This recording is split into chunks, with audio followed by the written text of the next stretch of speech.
Hello and welcome to Spill the Tea. True Stories, the place where real life is more fascinating than fiction. Sit back, pour yourself a cup of tea, and let's dive into the moments that stay with us forever. We're starting now.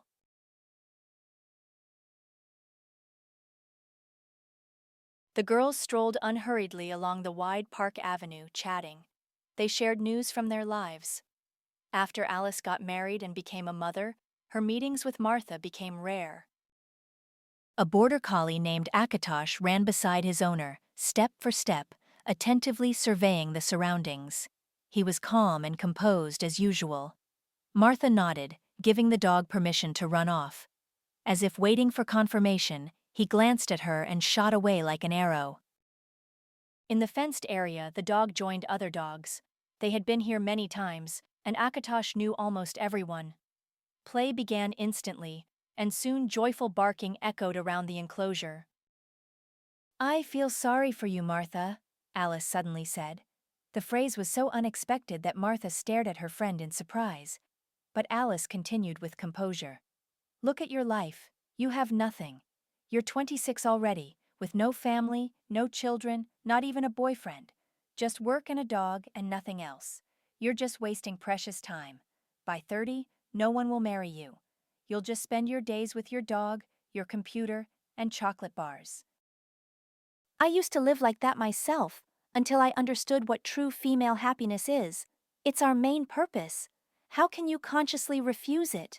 Alice exclaimed, bewildered. Martha was still silent.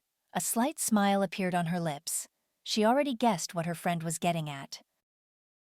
But think about it. You're a woman.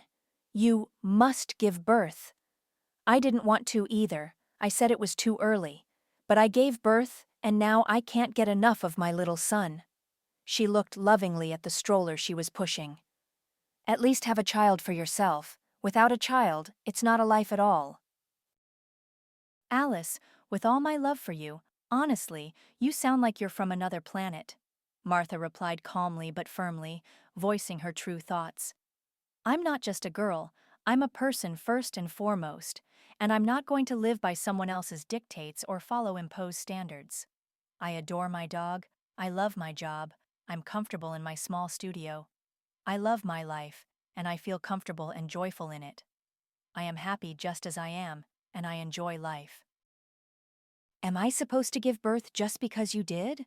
Or because that's what all women are supposed to do? That sounds absurd. You're not the first person to become a mother, and now you're convincing everyone that.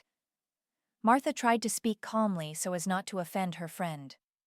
Honestly, you people have some kind of collective psychosis. If you've given birth, it means everyone else is obligated to as well. But we are all different, and every woman has the right to choose her own path, and I have chosen a life without children. You're a fool, that's what you are. You'll regret it later. A woman's true happiness is in children and family, not in dog tails, walls, and sweets, Alice retorted sharply, as if cutting her off. Martha looked at her friend again, her gaze full of bewilderment. But what if your mother hadn't given birth to you? I wouldn't exist, and it wouldn't matter. Okay, Alice, maybe it's not for nothing that we haven't met for so long. I'm sorry that I no longer fit into your idea of a proper friend, said Martha, who was simply tired of hearing every time about Alice's wonderful son, perfect husband, her boundless maternal happiness, and about how Martha simply must give birth. This obsessive "you must" motif had appeared with frightening suddenness. Before, Alice was light-hearted, cheerful, free in her judgments, but a year of marriage and 3 months of motherhood seemed to have turned her into a program, convinced that the whole world now owed her something. Martha continued, I don't think there's any point in us meeting anymore. I'm tired of hearing that I owe someone something, that my dog is stupid, and my job is abnormal, as you put it. You'll probably be more comfortable in the company of other proper mothers whose lives follow a strict schedule. Martha abruptly turned towards the enclosure. Akatosh, come! The dog instantly dropped his game and shot towards her like an arrow. Fastening the leash, Martha walked away. Alice, frozen in complete confusion by what she had heard, remained standing in place. Walking along the avenue, Martha felt Akatosh trotting faithfully beside her, step for step. His gaze, full of boundless love, showed that there was no greater joy for him than simply being near his owner. Martha turned onto a side street, moving away from the park. The fatigue from the reproaches and judgment washed over her in waves. She was just tired. Stepping onto a quiet street, Martha unclipped the leash. Akatosh happily ran beside her. Martha reflected on how Alice was disingenuous when talking about her happiness. Martha had seen her tears a million times, heard her complaints, and her life didn't look happy at all. She knew that her husband had literally forced Alice to have a child, threatening divorce if she didn't give him one. Alice had agreed with tears, and after the birth, her husband would reproach her with the child whenever there was a problem. Now he controlled her every step, forbidding her to work, limiting her leaving the house to only walks with the stroller. Alice's life had turned into a gilded cage, and Martha would not have wanted such a fate for anything. She looked back and noticed the dog wasn't beside her. Her heart skipped a beat. She called for Akatosh, but he didn't appear. Martha started to rush back, but then turned her head and saw a man lying on the ground. Passers-by indifferently walked around him. Only Akatosh stood over him, nudging him with his nose, barking and whimpering, trying to draw attention to the trouble. Martha rushed to them, knelt beside the man, and felt for a pulse. She immediately called an ambulance. Akatosh didn't leave the man, circling restlessly. "Clever boy, my good boy," Martha whispered, gently stroking the dog's head. The arriving paramedics quickly took the man away. Martha and Akatosh remained standing, watching the ambulance disappear. She turned to the dog. "You saved him, clever boy, but don't run off like that again. You should have called me. I would have followed you. Do you promise?" Akatosh seemed to understand every word, looking directly into her eyes. From then on, Martha no longer risked letting him off the leash.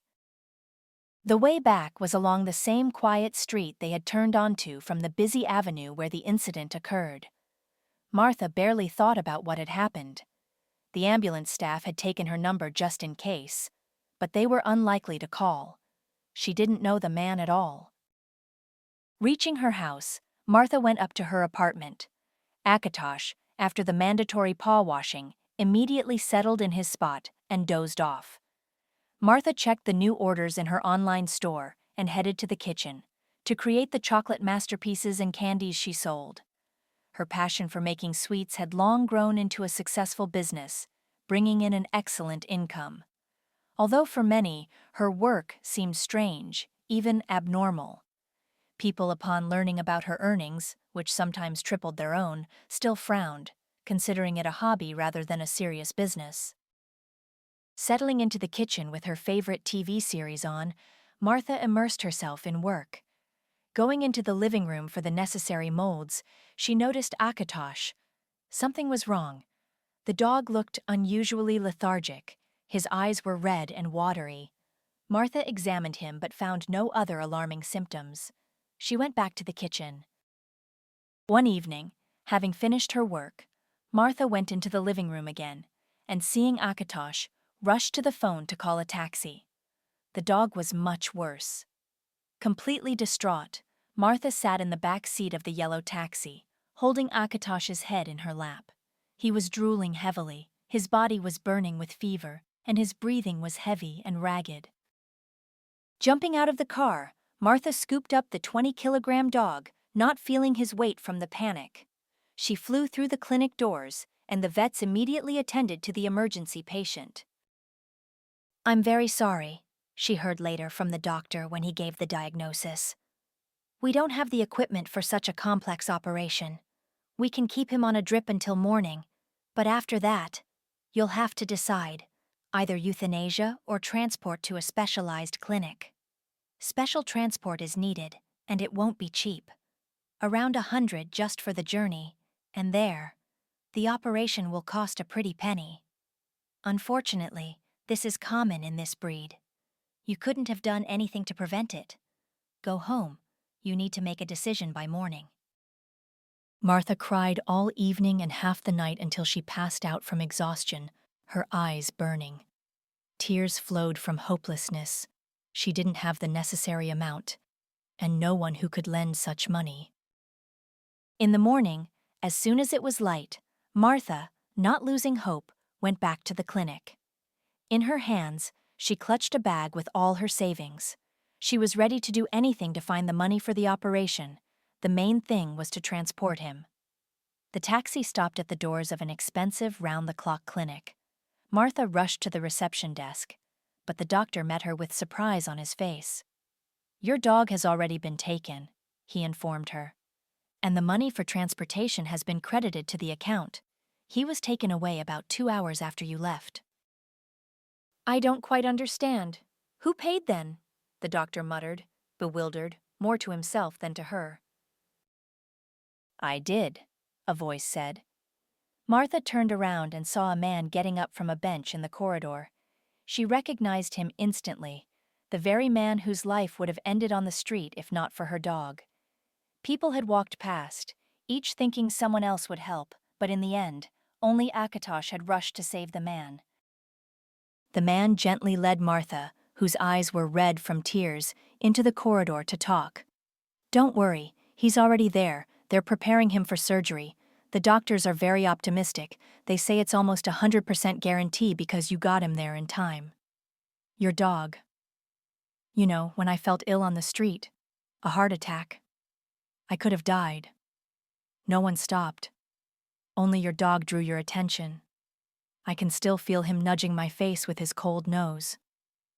And people didn't care. He had more soul in him than the crowd of passers-by. They gave me your contact information. My people found you quickly. When they learned about the trouble with your dog, I hurried right over. Time was of the essence. As they say, a life for a life." He smiled. I will never forget this. Thank you so much. I was gathering my last money, and then you." Tears welled up again, making it hard to speak. "How can I thank you? It's a huge amount. I make amazing homemade chocolate if you like. I'm willing to make it for you my whole life to repay you." "What nonsense," he replied gently. "For me, it's not that much money. Let's agree differently. When your dog is fully recovered, you'll go on a date with me. That will be your thank you, if you insist." The man smiled, and Martha, without even realizing it, smiled back. At that moment, everything seemed wonderful. But if Martha had been late, Akatosh wouldn't have survived. It was her new acquaintance who helped uncover something completely shocking. When he provided her with undeniable proof of Alice's involvement in what happened to Akatosh, Martha was shaken to the core. The first thing Martha did was go to Alice's. Seeing her, Alice immediately burst into tears, clearly hoping to evoke pity. But Martha was not moved by her tears. "I thought you were just like this because of the dog. But you're a woman. If he had died, you would have wanted a child, and we would have raised our children together, been friends, like before." Alice choked out through her sobs, unintentionally confirming the worst. "You know what, Alice?" Martha said coldly. "Anyone capable of something like that towards a living creature is capable of anything towards a person. And in life, everything has a way of coming back. Wait for your hello. I believe in karma. Goodbye, Alice. Live your perfect life and wait. Life will definitely present you with the bill." Martha walked down the stairs under a barrage of unflattering epithets from her former friend. Their many years of friendship ended in an instant. She got into Tim's car. He smiled warmly at her, and Martha involuntarily smiled back. In the back seat, Akatosh, already noticeably stronger, rested his head on her shoulder. Martha thought that fate apparently exists. It seemed to have led her to Tim himself, so that he could then save Akatosh, whose life could have ended through Alice's fault. Martha felt that Tim and Akatosh were the ones life itself had sent her. And now she knew. everything would be all right.